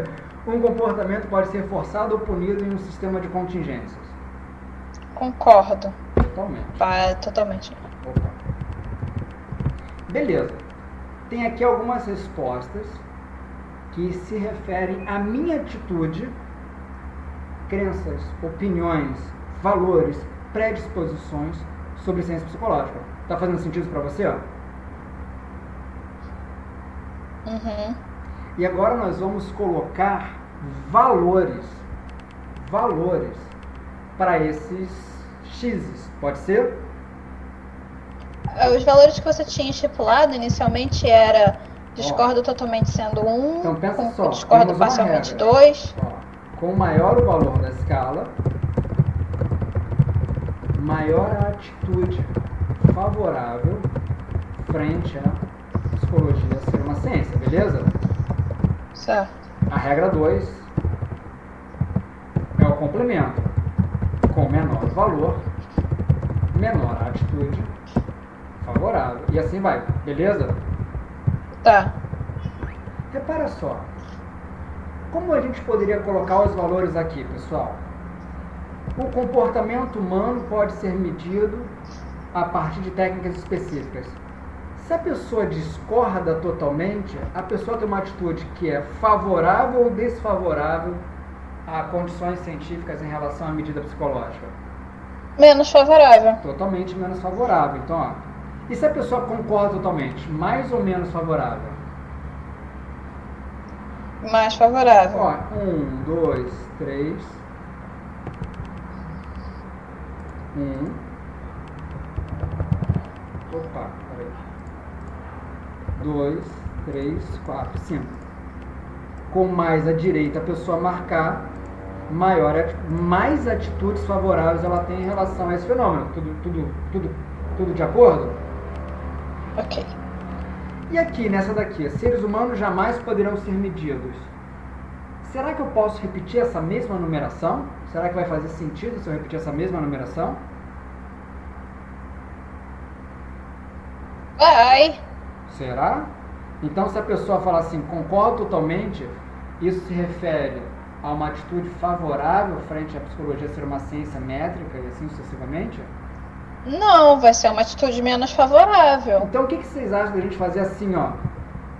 Você tem que botar o contrário, né? O que você acha da gente fazer assim, pessoal? Tá fazendo sentido, né? Porque provavelmente quem tem uma super atitude, uma atitude altamente vigorosa, robusta sobre a ciência psicológica, vai falar, nossa, eu discordo totalmente disso. E aqui, ó, existem fenômenos psíquicos para além da consciência.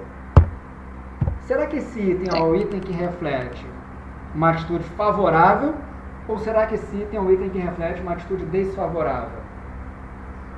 Desfavorável. Então, qual deve ser a numeração que eu vou implementar aqui, ó? Vai ter que ser a mesma da de cima, vai ter que ser oposta. De 5 para 1. E esse último aqui, ó? Um comportamento pode ser reforçado? Vai ser que nem a primeira. Mas aí, como é que você vai ficar fazendo isso todo o teste? A gente faz isso todo o teste.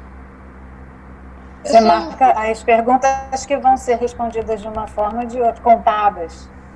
Como é que você conta isso no final? A gente vai aprender a fazer isso. Você escolhe lá, por exemplo, 1, 3 e 5, 1 e 2. Quer ver só? Não, você vai contar. Calma. Olha só. A gente chama isso de inversão de itens. Repara só, esse item aqui, 2 e 3 estão invertidos, vocês concordam? Tá. Tá fazendo sentido? Sim. Para todo teste ou instrumento, de uma maneira mais geral, que nós formos criar, nós vamos precisar saber porque esse instrumento tem objetivo de medir. É aí que começa, né? Uhum. Se eu quiser medir uma coisa, eu vou ter uma classe de itens que se refiram àquela coisa. Agora, se eu quiser medir, por exemplo, ciência psicológica, eu vou ter que ter uma classe de itens que se refiram à ciência psicológica. Fazendo sentido para vocês? Uhum. Em algum momento... Professor? Oi? Também há uma medição de relação das perguntas. Por exemplo, uma pessoa pode responder que concorda totalmente com a primeira, mas ela pode também concordar totalmente com a terceira, no caso. E aí há uma questão de que uma influencia na outra ou não? Ou elas são sempre medidas independentemente? É um estudo que a gente faz com menos frequência, mas a gente chama isso de carry-over effect.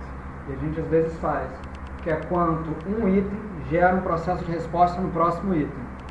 A gente faz isso num modelo chamado probabilidade nominal, modelo de Bloch. Mas existe. Só que a gente faz com menos frequência. Mas vocês estão entendendo o que o Likert traz em 1932? Verdadeiro ou falso, Pilar? Atitudes podem ser medidas. Verdadeiro. Em uma escala de discordância / concordância. Verdadeiro ou falso?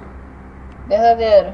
E a atitude se refere a uma classe comportamental que vai pegar crenças, opiniões, valores e uma série de outros comportamentos associados a um fenômeno de interesse. Verdadeiro ou falso?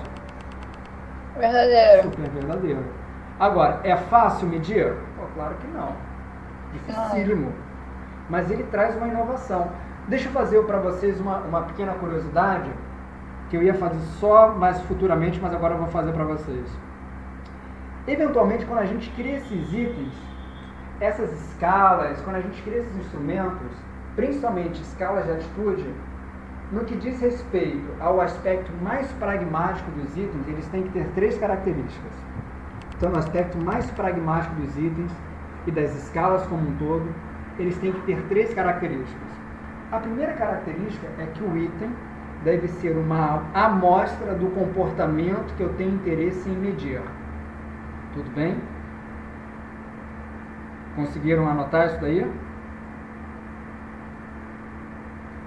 Sim. A segunda característica E fundamental desses itens é que esses itens eles devem oferecer algum tipo de transformação matemática. Por exemplo, aqui nós vimos 1, 2, 3, 4, 5, 5, 4, 3, 2, 1. Mesmo que seja uma transformação simples, como nós estamos vendo aqui. Essa segunda característica. E a terceira característica, que deve oferecer um contínuo nessa transformação, e a terceira característica é que essa transformação possa oferecer pontos de corte. E aí, pessoal? Será que minha internet falhou ou vocês estão quietinhos mesmo? Pode repetir a segunda e a terceira? Posso. Esses itens devem ser... Não, repete tudo, por favor. Posso. Então vamos lá. A primeira característica é que esses itens devem ser amostras do comportamento de interesse. Vocês viram isso aqui que eu acabei de fazer?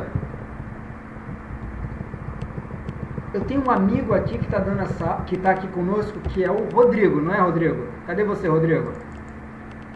Aqui. Você também é padre, não é uma coisa dessa? Você não falou isso? Ou eu tô... Sim. Sim. Fenômeno religioso e crença em Deus. Dá para medir? Dá. Não. Mas vamos assumir que dá. Qual deve ser o item que a gente poderia, ao criar esse item, acessar o quanto a pessoa tem de religiosidade, por exemplo? Vou criar meu item, tá bom? Vou criar meu item, tá bom, Rodrigo? Pode. Eu gosto de dirigir. Tem sentido esse item para falar sobre religiosidade? Não. Pô, nenhum. Me ajuda aí. Eu vou dar o primeiro item, tá? Esse item deve ser uma amostra do comportamento. Tudo bem? Eu vou dar o meu primeiro item, pode ser? Sim. Eu acredito em Deus. Gostou do meu item? Sim. É um item que eu criei, que deve necessariamente ser uma amostra de um comportamento. Que comportamento nós estamos acessando? Religiosidade, fé. A gente tem que definir claramente. Mas estamos entendendo, não estamos? Estamos. Me diz um outro item aí, Rodrigo.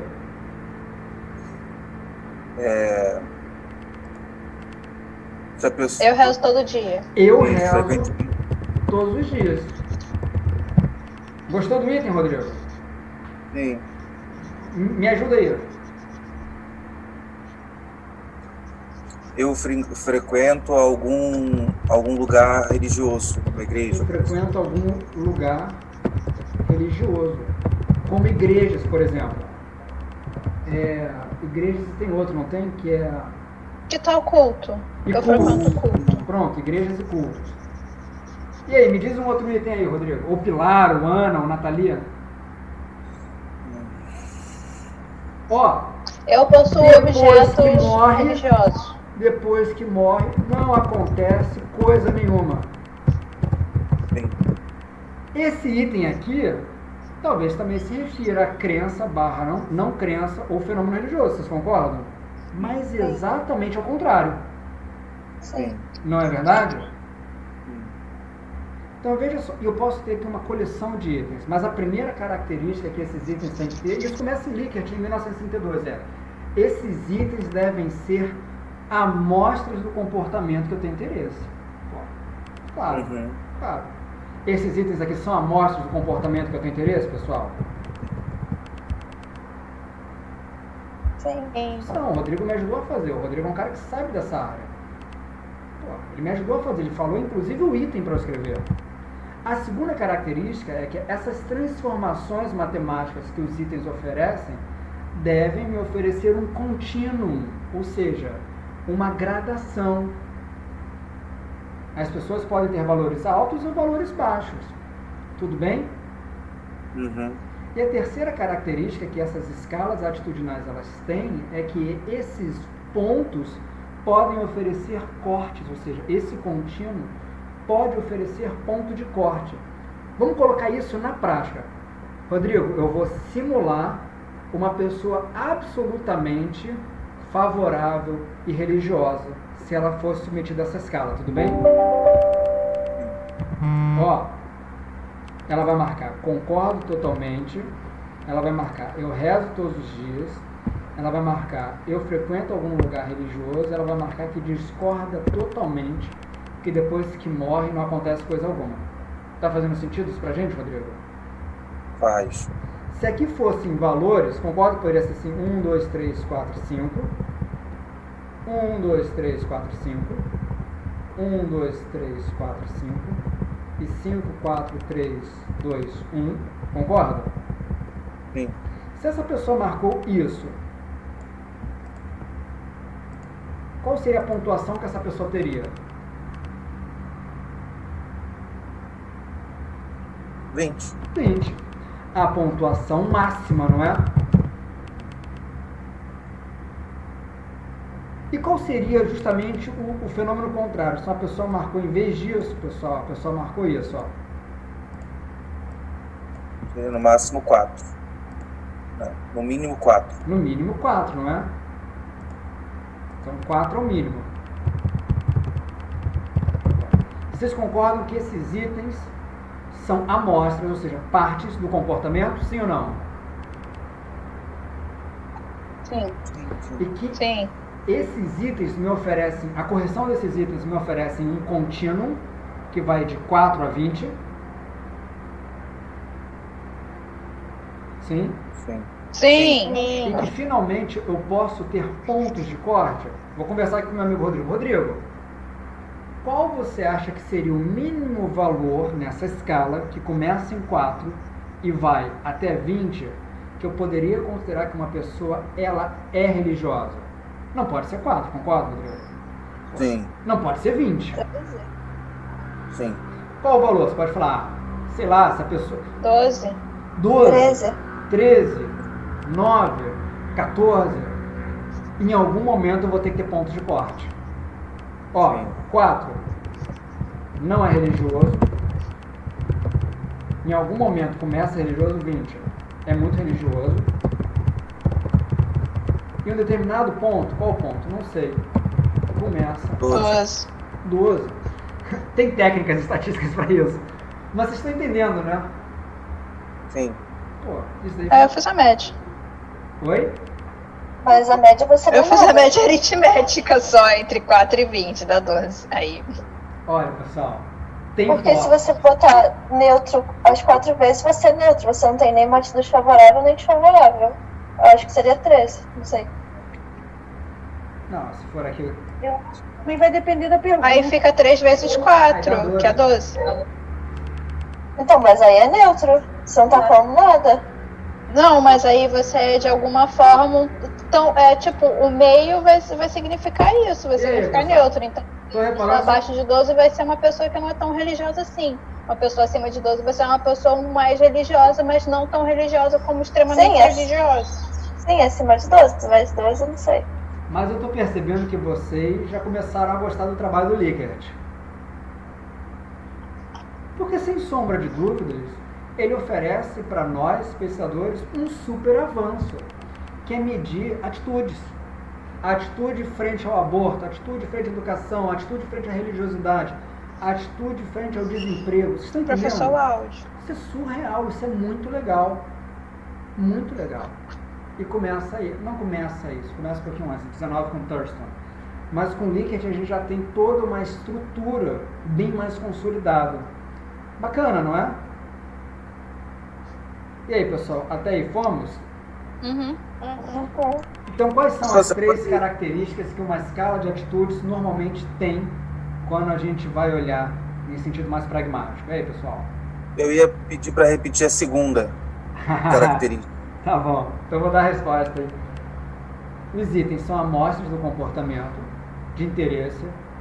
E olha, sem brincadeira, a construção desses itens talvez seja a parte mais difícil para a construção desses instrumentos. Olha, sem brincadeira, eu tenho um trabalho com um colega que a gente demorou, só de análise de dados, 2 anos, de coleta de dados total 9 anos, e a construção do instrumento cerca de 3 anos. 3 anos. É muito trabalhoso, é muito trabalhoso. Então, a construção dos itens, porque, primeiro aspecto, os itens devem ser amostras do comportamento.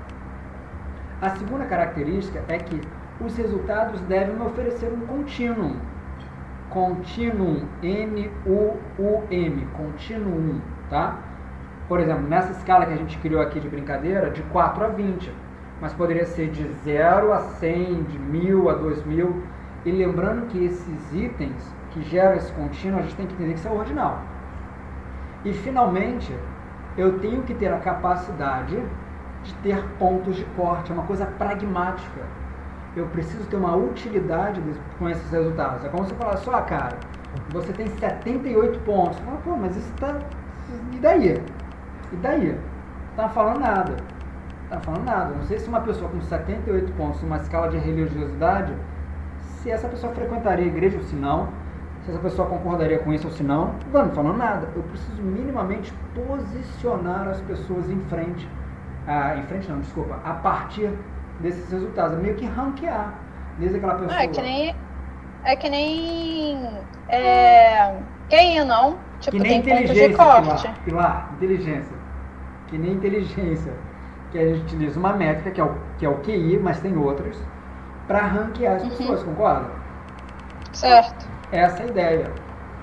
Isso então, tudo. tipo, pessoas entre, sei lá, 90 e 100 são pessoas que estão na média, acima de 100 até 130 acima da média, isso, e por aí vai. Na verdade, 85 a 115. Mas essa é a ideia. Essa é a ideia. Fazendo sentido para todos vocês? A Helena fez uma pergunta bacana. A pergunta é: como validamos a consistência das escalas Likert construídas? Tem muitas formas, Helena. Tem muitas formas. Uma delas é a gente pensar da maneira mais micro para a maneira mais macro. Qual é, parece até um eufemismo, né? O mais micro de uma escala Likert são os itens, o conteúdo desses itens. Você concorda, Helena?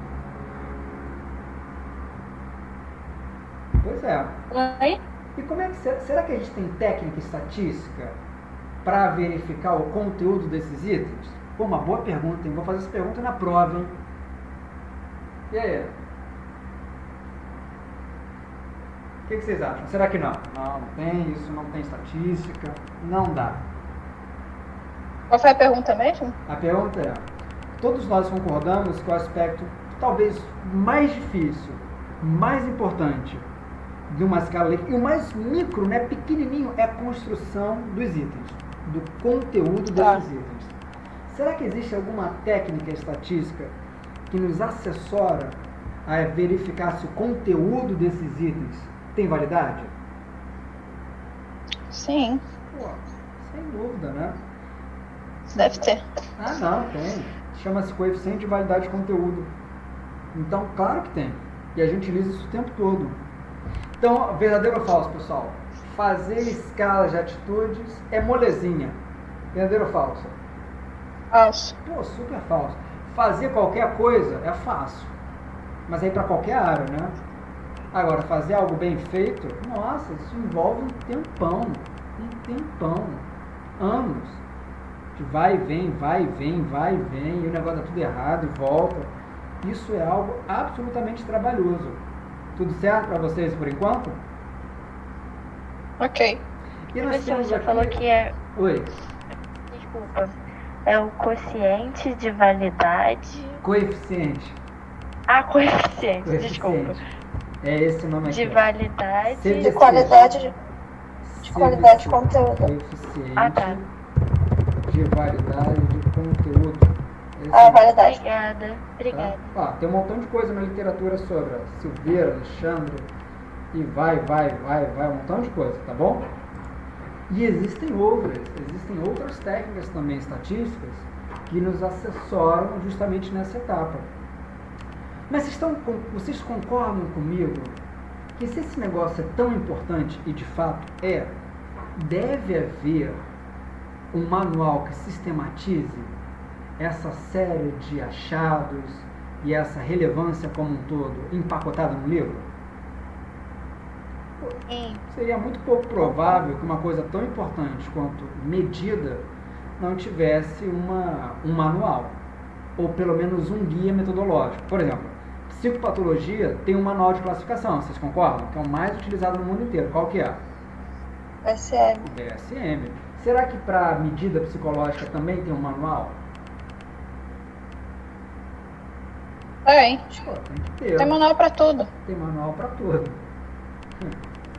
Aí, ó. É o Standards. Desde 1985 há uma iniciativa de se consolidar não apenas as técnicas estatísticas, mas eventualmente tudo aquilo que se refere sobre medida. Por exemplo, eu tenho meu Standards todo marcado. Ó, o meu Standards aqui, ó. É o AERA. O meu tá aqui, ó. Eu uso todos os dias. Tá vendo?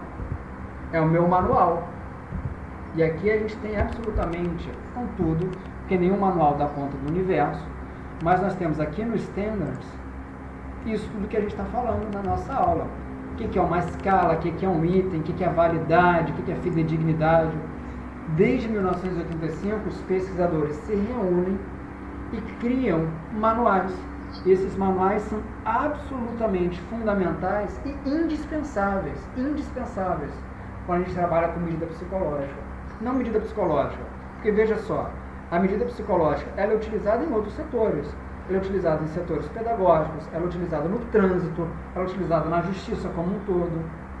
Sem isso, nós vamos estar cometendo uma falha ética. Se a gente não tiver uma ética adequada, qualquer coisa vai. Agora, se nós quisermos fazer um procedimento de uma avaliação psicológica com ética, pelo menos eu posso falar uma opinião minha, para mim a palavra ética é medida. Com melhor a gente meça um determinado fenômeno, melhor são as nossas decisões. Mais acertadas ou ajustadas são as nossas decisões. Isso desde 1985. Vocês não eram nem nascidos, alguns já eram, eu já era, sobre desenvolvimento de técnicas psicológicas. E aí, pessoal, fazendo sentido para todos vocês? Professor, daqui a pouco eu vou ter outra aula. Não, eu vou acabar agora também. Tá. Pessoal, na quinta... Esse vídeo Mas foi... fez sentido. Ó, né, esse vídeo foi gravado... Deixa eu colocar aqui para vocês. Ó. Quanto tempo deu de aula? Vamos ver. 1h52, né? Eu acho que vocês conseguiram aguentar. Eu também consegui aguentar. Eu vou ter que dar uma outra aula também já. Na quinta-feira nós vamos continuar o nosso laboratório. Então, se você ainda não teve a oportunidade de mandar média, moda e mediana pra gente, manda. Não só para mim, manda também para a Ana. A Ana Beatriz está ajudando nessa correção e fazendo a síntese das planilhas. E nessa quinta-feira nós já vamos ver algumas coisas relacionadas a medidas correlacionais. Porque no que diz respeito a aspectos pragmáticos aplicados da avaliação psicológica / psicometria, nesse caso muito particular, uma técnica importante, que é justamente o coeficiente de correlação. Beleza, pessoal? Tudo certo para todos vocês? Aham. Abração, nos vemos na quinta-feira. Tenham todos uma excelente aula. Vou clicar aqui no stop.